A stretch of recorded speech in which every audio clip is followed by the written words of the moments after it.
One of the most dangerous problems of our day, I believe, is performance-based faith.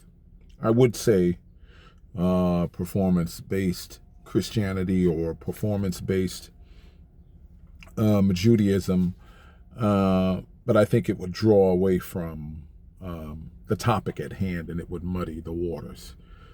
Faith of any sort, especially if it, purports to be of the Abrahamic branch, is a faith that requires much more than talking. It requires doing. Posturing is not really anything of substance. The substance lies in the doing, the showing. It's not so much about the tree and how nice the leaves look. What's important is the fruit on the tree. In the book of Jeremiah in the Hebrew Bible, there are lots of words of warning that comes from the mouth of the prophets, and they are speaking the words of the Most High as a warning to their people. There are a couple of verses in Jeremiah chapter 6, I believe, that speaks so perfectly to today. Jeremiah chapter 6, verse 16 reads as follows: Ko amar Adonai, so speaks the Most High, imdu al drachim ure'u, stand in the ways and see, v'sha'alu lintovot olam, and inquire about the ancient paths. Eze derech hatov ulechu va, there is the good way, and walk in it, or walk in her. Umtseu margoa lenafshechem, and you will find there repose or rest for your souls. Vayomru lo nelech, and they said, we will not walk. He goes on to say in verse 19, listen, earth, I will bring evil upon these people, even the fruit of their thoughts, because they have not attended to my words, and my Torah they have rejected. In the verse in between, which I believe is verse 17, he also speaks about setting guardians over them to give warnings. So he says, give heed to the sound of the blowing of the shofar. And they said, lo hakshivu, we will not listen. So lo nelech velo hakshivu, we will not walk in the way, we will not obey, and lo hakshivu, and we will not listen. We will not listen. The framework of faith with respect to the majority of Americans in the evangelical Christian system is based on goosebumps, and it's based on emotion, and it's based on feelings. The movement is purely, at this point, purely political, purely religio, political, and nationalist.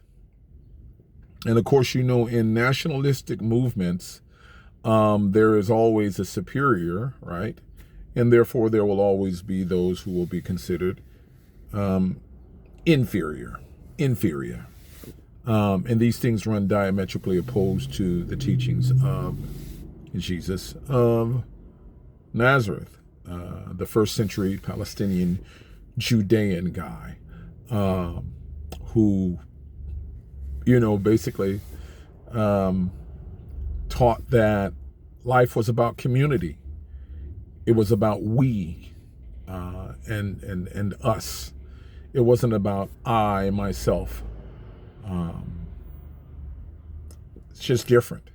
Look at the book of Acts, and you see the earliest communities were selfless, and they were motivated to be selfless by the power of the truth and seeing lives transformed in front of them. They would sell all that they had, and they would pool the money at the feet of the sent ones or the apostles, and they would distribute it out within the community according to the needs of people. And it says that they were all of one mind and all of one heart, in one accord. They were unified in purpose. How much does that look like the church today, in your opinion? People were fed, and there was no emphasis on, well, I think they're lazy, or I think this or that. They're just hungry. Here, have this. They're half naked and not clothed. Here, take this. There was no lecture on, politics, and there was no beating down. It's just, here, have this, take this. The community could not be whole when you had people within the community that were lacking. So, there is a call there, as I read in Jeremiah chapter 6, even back then, where the Most High says that he will bring an evil upon these people. In verse 19, he will bring an evil upon these people based on their thoughts. So what they would plot against other people, he would bring those things upon them. Why? Because his words they give no regard, and they have rejected his Torah. And, Jesus taught that message. Matthew chapter 5. He taught that message plain and clear, and without a doubt, regardless of the overlay of theology that has come afterward by way of these denominations and dispensationalistic teachings. His words stand plain and clear. But you have to be willing to seek out the ancient paths and walk in them. And listen, as always, he who has an ear, let him hear.